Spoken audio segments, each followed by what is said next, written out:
यांच्या दातृत्वामुळं आज आपल्याला छान वस्तू आपल्याला अद्यावत करता आली. राम रेड्डी साहेब, त्यांची पूर्ण टीम आणि बालाजी आमांचा परिवार. यापूर्वी मी तिकडच्या बाजूला होतो, जेव्हा धाराशिवला होतो तेव्हा त्यांनी अतिशय खूप चांगल्या पद्धतीने आम्हाला मदत केली. बरेचसे म्हणजे तिथं आमचे विशेषतः जिल्हा परिषद असेल, PSCचा पण बराच सपोर्ट केला आणि शाळा, आणि मला वाटतं आमची ह्याचे पण होते, मला वाटतं आमच्या ज्या तुळजाभवानीची जी शाळा होती त्यांनी स्कूल, आणि त्याला सुद्धा त्यांनी बरेच आम्हाला जे काही आवश्यक सोयीसुविधा होत्या. आणि मला विशेष खरंच वाटतं बरं का, म्हणजे त्यांचे काही जी काही वृत्ती होती त्याला जनसामान्यांची जो आशीर्वाद आहे तो त्यांना वेळोवेळी मिळत असतो. आणि म्हणजे इतकं डाऊन टू अर्थ म्हणून मी खरंच बघितलेलं नाही, म्हणजे एवढं साधारणतः. आणि मेन म्हणजे ते अभ्यास करतात, आणि ते जेव्हा ते मी हे पण बघितलंय की लगेच आले ते पैसे देत नाही, ते अभ्यास करतात त्याचा हा. आणि त्याला सबपात्री दान नावाचा एक प्रकार आहे त्यांच्याकडे, ते आधी व्हेरीफाय करतात, अभ्यास करतात, आणि ते जो गेल्या 2-3 वर्षापासून त्यांच्या संपर्कात आहे. तर अतिशय आता एक्झाम्पल जसं त्यांनी सांगितले की जी वास्तू आहे आपली आजूबाजूला असलेल्या ज्या गोरगरीब महिला आहेत, जवळजवळ रोज 8 ते 10 डिलिव्हरी, म्हणजे खूप मोठं मेजर अचिव्हमेंट झाली. की एवढ्या लोकांना जर एवढ्या चांगल्या वास्तूमध्ये येत असेल तर नक्कीच लोक येतात.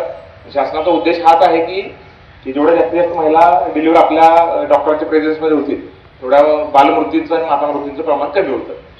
इतकी जर 5 स्टार फॅसिलिटी असतील आणि इतकं प्रशस्त आणि चांगलं आपलं हॉस्पिटल असेल तर नक्कीच लोक आपल्याकडे येत राहतील. आणि मला विशेष वाटतं की 2-3 आपल्या UPSC पण याच ठिकाणी आहे. पुन्हा एकदा रेड्डी साहेबांचा आम्हाला जेवढा कार्यकाळ आमचा राहील तुमचा हात आमच्यासोबत असावा, आणि लोकांना त्याच्यातून शाळा असेल, आरोग्य सेवा असेल, किंवा इतर सुद्धा आमच्या नागरिकांना पाण्याची सुविधा किंवा इतर कुठलीही लागेल त्यासाठी नक्कीच आम्ही तुमच्याकडं हक्कानं मदत मागणार आहे. आणि पुन्हा एकदा अतिशय म्हणजे, आणि मी तुम्हाला सांगितलं, आम्ही जर सरकारी पद्धतीने केलं असतं तर बघा हे 40 सिटी डिनर राहिलेले हे यांना विचार हे किती झालं त्याचे किमान चौपट जर झाला असता. मी जेवढ्यात केले का नाही. सर्वप्रथम जागतिक महिला दिनानिमित्त सर्व महिलांनी शुभेच्छा देतो.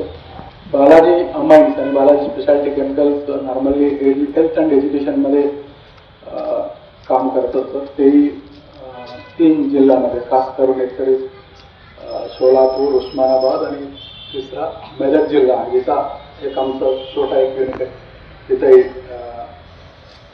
काम करत असतो. आणि हे काम करण्यासाठी बालाजीबरोबर CSR टीम आहे. टीमच्या हेड आमचा बेराजदार साहेब आणि सांजेकर अंतळ आणि त्यांचा पूर्ण टीम.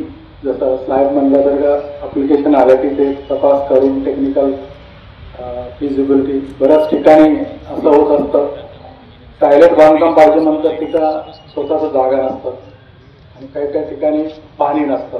ते सगळे टेक्निकल फिजिबिलिटी वगैरे आमचं बेराजदार साहेब चेक करणं मला देतात आणि काम करत असतो. आज हे हॉस्पिटलचा एक तास मला सांगायचं आहे. जेव्हा आपण डॉक्टरीन चौकचा काम केले त्याचा रिझल्ट पाहिल्यानंतर जेव्हा आयुक्त मॅडम, तत्कालीन आयुक्त मॅडम तेगी मॅडमने जेव्हा सांगितलं आम्ही लगेच होय म्हणलं, कारण काय तिथला रिझल्ट आम्हाला एकदम चांगला वाटला आहे. आत्तापर्यंत जेवढं आम्ही काम केले त्यातलं सर्वात जास्त सॅटिस्फॅक्शन म्हणजे ते हॉस्पिटलचा आहे. म्हणजे त्याचा लाभार्थीचा जो आनंद बघून 4-5 पेशंट्स म्हणजे तिथं ट्रीटमेंट घेतल्यानंतर पेढे घेऊन आले आमच्या ऑफिसमध्ये, ते बघून मला वाटलं आपलं खरं तिथं चांगलं काम करा. तेवढंच नव्हे, सोडल साहेबांनी ते आधी जसं रिटायर झालं तर ते मेडिकल ऑफिसर जे सोडल साहेब होते त्यांनी ग्रुपच तयार केलं. जिथे संपदेला असे थोर मान, जणू वैभवाचे सजे शिल्प छान. सुवर्णाची या ग्राहका नम्र राहे, असे सर्व भूमंडळी एक आहे. गणेश रामचंद्र आपटे, मंगळवार पेठ आणि लकी चौक, आणि आता नव्या अलंकारांसह नवे दालन, रामकुटी 7 रस्ता, सोलापूर. गणेश रामचंद्र आपटे.